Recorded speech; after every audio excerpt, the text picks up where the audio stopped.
Greetings, ladies and gentlemen, it's Rock and Roll Spot coming at you, and today we're going to do another unboxing, as we haven't done one in quite a while, and we probably should have done maybe a few when we were. Anyways, today we will be unboxing the Magic the Gathering Dimir Guild Kit. Now, I probably should have done videos for the other 3 guild kits I've picked up. I'm definitely doing for the Celestia Guild Kit. So, first off, what the hell is a guild kit?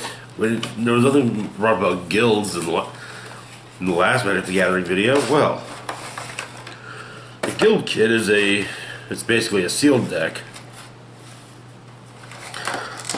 focused on the Dimir Guild. Now, the guilds are native to the plane of Ravnica. Each one is represents a 2-color combination. In the case of Dimir, that combination is black and blue. Anyway, this deck really, the combination of black and blue here is mainly built around the control aspects of both black and blue. So you got a lot of discard from black, and you got a lot of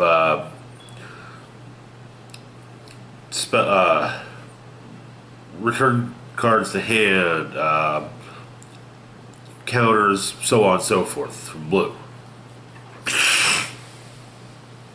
Excuse me. So, anyways, what all does the guild pack kit come with? First off, we've got this nifty insert,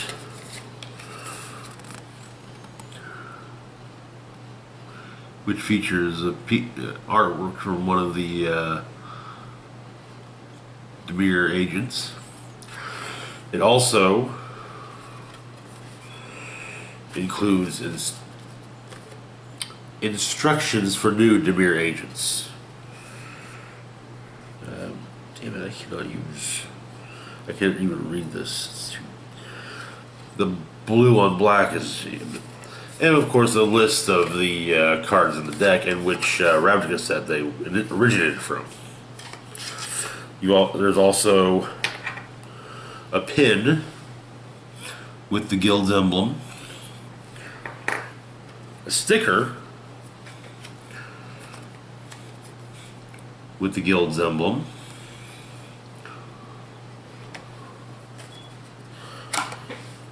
and a handy dandy storage box for the deck, which also has the guild emblem on it in 2 different locations, there and you just barely see it there.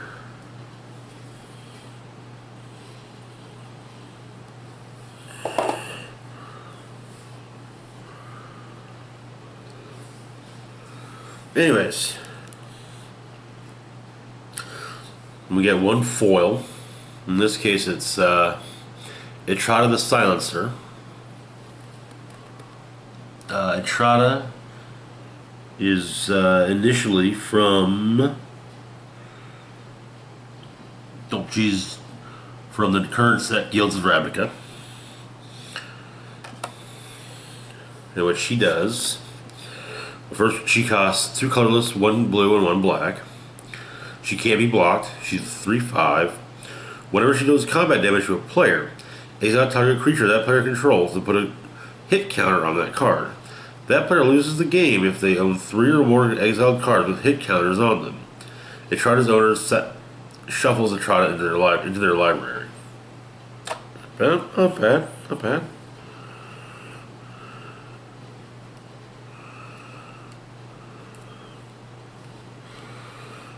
To be honest, it's probably one of the few times I actually want multiple copies of a legendary. In a deck, at least.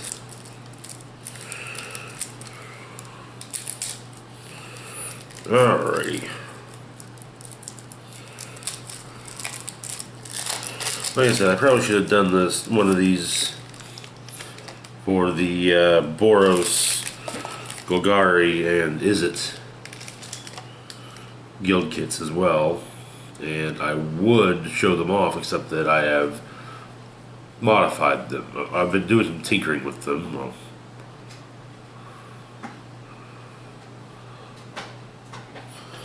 but anyways, so next up from Guilds of Ravnica, we've got Blood Operative. 1 colorless, 2 black for a 3/1 Vampire Assassin, lifelink. When Blood Operative enters the battlefield, you may exile a target card from a graveyard. Whenever you surveil, we'll get to surveil later. If Blood Operative is in your graveyard, you may pay 3 life.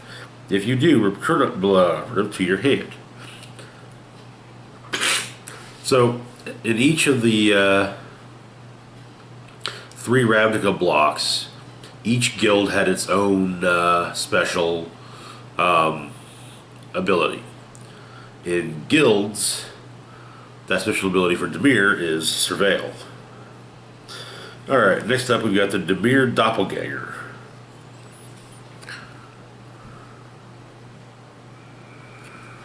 Which is from the first Ravnica set, Ravnica City of Guilds.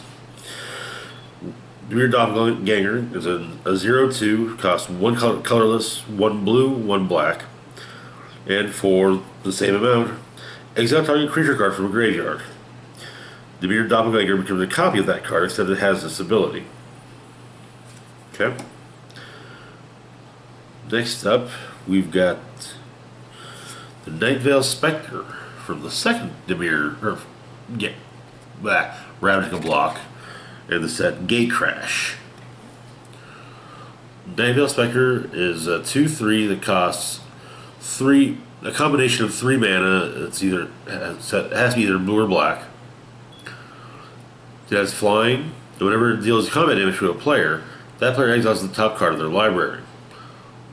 Then the controller of the Nightvale Spectre may play cards exiled with Nightvale Spectre.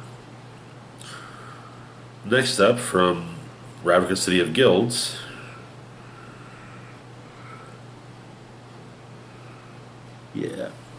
we've got Serku, Dimir Lobotomist, which was one of the legendary creatures for the guild in that set.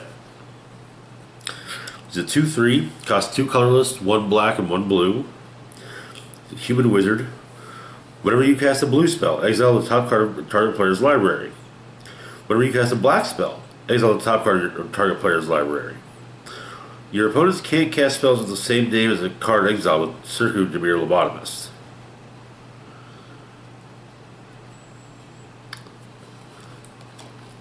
Next up, also from Gatecrash is Lazav Dimir Mastermind. And yes, Lazav is a mythic.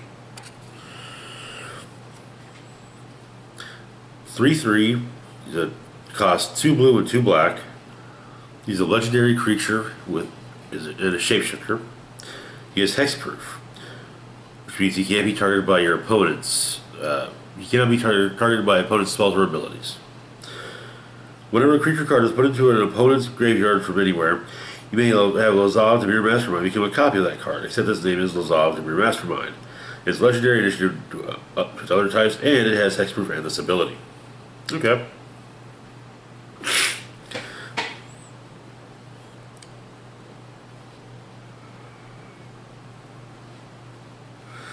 Also from Gatecrash, we've got Consuming Aberration.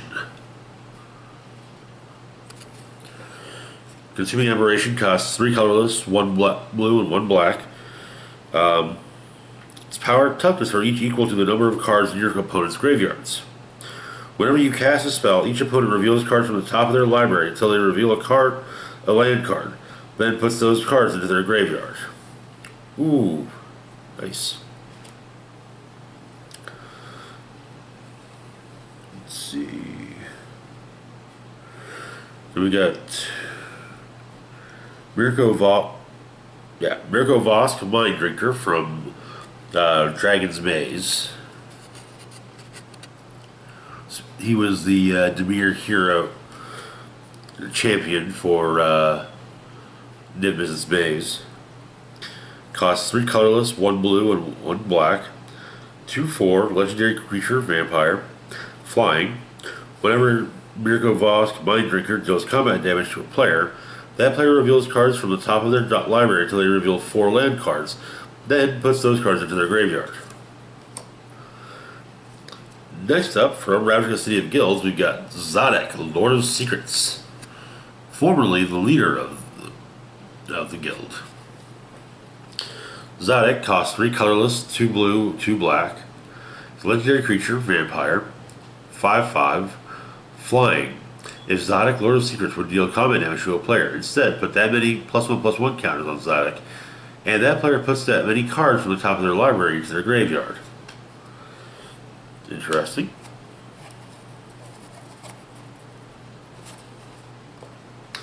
Next up, we've got from the Guilds of Ravnica, we have Mission Briefing. It costs 2 blue. It's an instant. Surveil 2, then choose an instant or sorcery card in your graveyard.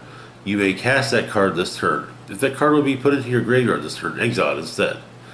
Now, to surveil, well, surveilling 2, you look at the top 2 cards of your library, then put any number of them into your graveyard and the rest on top of your library in any order. Well, that's one way to make your way through the dregs.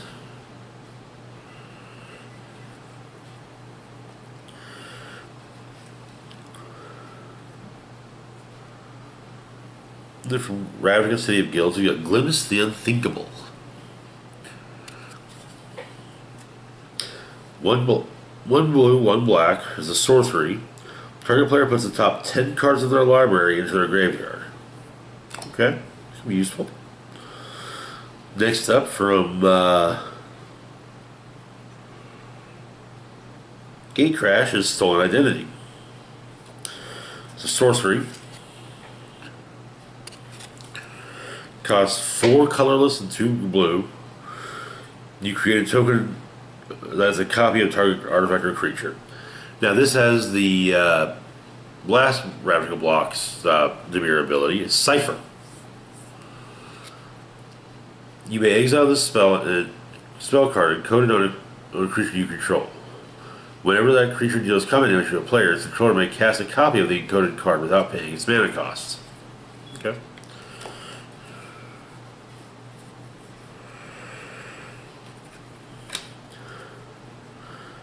Next up, we've got Barrier of Bones from Guilds of Ravnica. 1 black, 0/3, Skeleton Wall. Has Defender, meaning it can't attack. When it enters the battlefield, surveil 1, meaning look at the top card. And I may put it in my graveyard. Then there's Wall of Mist. Also from Guilds of Ravnica. Costs 1 colorless, 1 blue. This is 0/5 with Defender. Not too shabby. Next up we have the Dimir Guild Mage from Ravnica City of Guilds. And as you can see, this one costs 2 mana and a combination of blue and black. It's a 2/2 human wizard. For 3 colorless and 1 blue, target player draws a card. Activate this ability only anytime you can cast a sorcery. 3 colorless, 1 black. Target player discards a card. Only when you can play a sorcery. There are 2 Dimir Guild Mages. Then we've got, also from City of Guilds, we've got Moroi. 2 colorless, 1 blue, 1 black, vampire, 4/4, flying. At the beginning of your upkeep, you lose 1 life. Gotta be careful with this guy. Next up, we have the Night Veil Predator from Guilds of Ravnica. 2 colorless, 2 blue, 3/3 vampire, flying, death touch, and hexproof.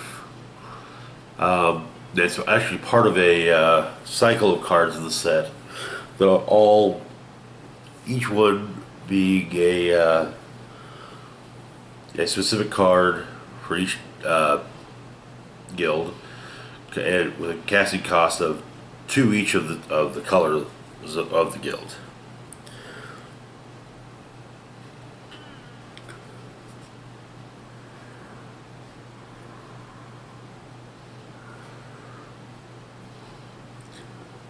Then from Ravnica City of Guilds, we've got Netherborn Phalanx.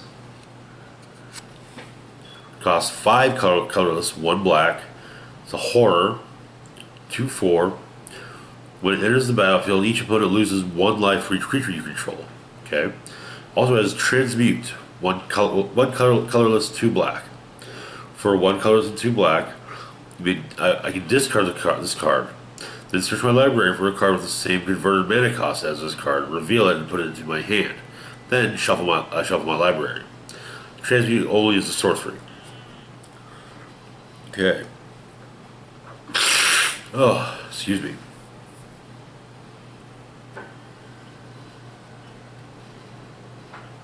Next up from Gatecrash, we've got Dimir Horror.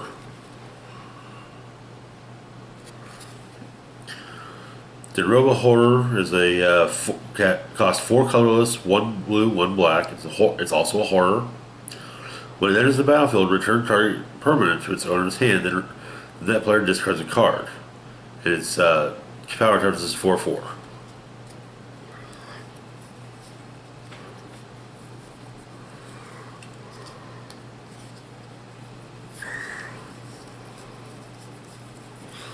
Alright, next up we've got the Dimir's Signet. It's an artifact that costs 2 colorless.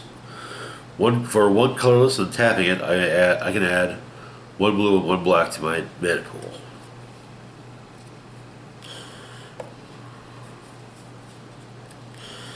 We got 2 of those in this as well, I might add. And also from guilds, we've got Disdainful Strike. It's a blue instant. Costs 1 colorless, 1 blue. Counter target spell with converted mana costs 4 or greater. Next up, we've got Unexplained Disappearance, also a blue instant from the Guilds of Ravnica. It costs 1 colorless and 1 blue. Return target creature to its owner's hand. And I can then surveil 1. Next up, we've got Telling Time, which is an instant from Ravnica City of Guilds. Costs 1 colorless and 1 blue. I can look at the top 3 cards of my library, put 1 of those cards into my hand, 1 on top of my library, and 1 on the bottom of my library. I actually kind of like the flavor text on this one too. Mastery is achieved when Telling Time becomes Telling Time what to do.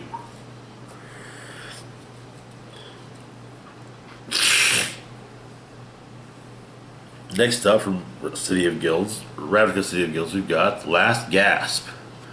It's a black instant. Costs 1 colorless and 1 black. Target creature gets -3/-3 until end of turn. That can be useful. After that, we've got from Gatecrash, Dimir Charm, which costs 1 blue and 1 black. It's an instant, so I can choose 1. Counter target sorcery spell. Destroy target creature with power 2 or less. Look at the top 3 cards of target player's library. Put 1 back and the rest is that player's graveyard.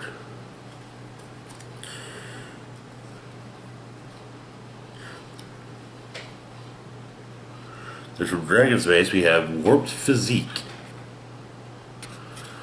It's an instant, costs 1 blue and 1 black.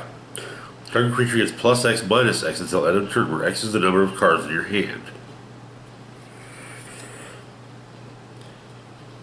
Next up, we got from Guilds of Ravnica, Mephitic Vapors. Costs 2 colorless and 1 black. It's also A sorcery. All creatures get -1/-1 until end of turn. Then Surveil 2. Now this can be very useful, especially if your opponent is running a weedy deck. You drop that, and any of their 1/1s or whatnot, poof, gone. And then of course you Surveil 2 as well when you play it. Next up, we've got Notion Raid from Guilds of Ravnica. It's a sorcery. Costs 1 colorless, 1 blue, and 1 black. Surveil 2, then draw 2 cards. Notion Raid deals 2 damage to you. I'm not too sure I like that. Next up, also from City of Guilds, we have Price of Fame. It's an instant, costs 3 colorless, 1 black. The spell costs 2 colorless less to cast if it targets a legendary creature. Destroy target creature, then Surveil 2. Then we've got Call of the Nightwing from Gatecrash initially. Costs 2 colorless, 1 blue, 1 black, and it's a sorcery. Create a 1/1 blue and black horror creature token with flying. And it has Cipher. So, okay.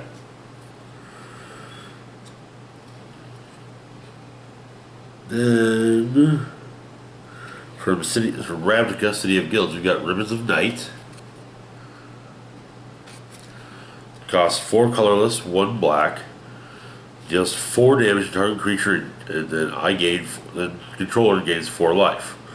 If blue mana was spent to cast Ribbons of Night, draw a card.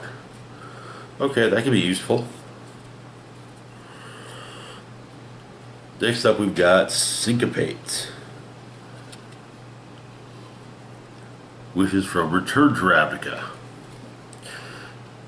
Syncopate is an instant that costs X colorless and 1 blue. Counter target spell unless its controller pays X. If that spell is countered this way, exile instead of putting it into its owner's graveyard. Okay. So the last non-land we've got is Discovery and Dispersal. Right? Yes, Dispersal. They're each multicolored cards. Discovery costs 1 colorless and then 1 mana, either blue or black. Surveil 2, then draw a card. Dispersal costs 3 colorless, 1 blue, and 1 black. Each opponent returns a non-land permanent they control with the highest converted mana cost among permanents they control to its owner's hand. Then discards a card. Okay. Then we've got 4 Dimir Aqueducts. As you can tell, these generate both blue and black mana. When they enter the battlefield tapped. When they enter the battlefield, you return a land you control to its owner's hand. Yeah, I'm not entirely digging. I don't entirely dig some of these non-basic lands. Then we've got the Dimir Guild Kit.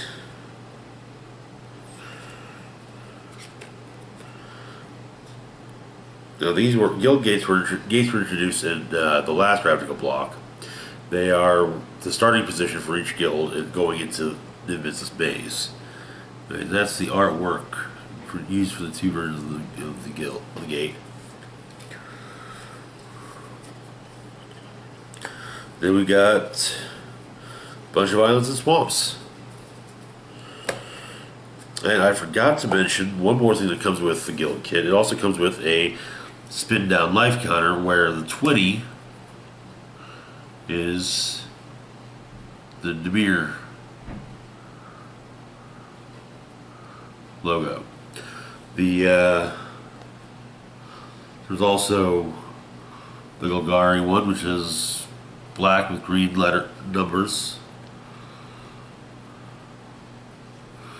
The Izzet, which is light blue with red letter numbers. And the Boros one, which is red with white numbers. So anyway, this was. Oh yeah, there are also a handful of double-sided tokens. There's a copy token, and on the other side is a horror token. And I think, yeah, all 5 of these are that. All right. That is the Dimir Guild Kit. And as soon as I can get my hands on one, we'll be doing an unboxing of the Celestia Guild Kit as well. When the next set, when the Guild Kits come out for the next set, I'll get those and also do unboxing on them too. Also, I should have done this when I got it initially, but when I got the last one. But I'll be doing unboxing videos as well for the current commander decks. Anyway, that is it for today. As always, feel free to like, share, and subscribe. Hit the bell icon to be notified when I put up new content. Links to my Facebook, Twitter, and Patreon are in the description box down below. And this is Rock and Roll Spock signing off, saying, live long and rock hard.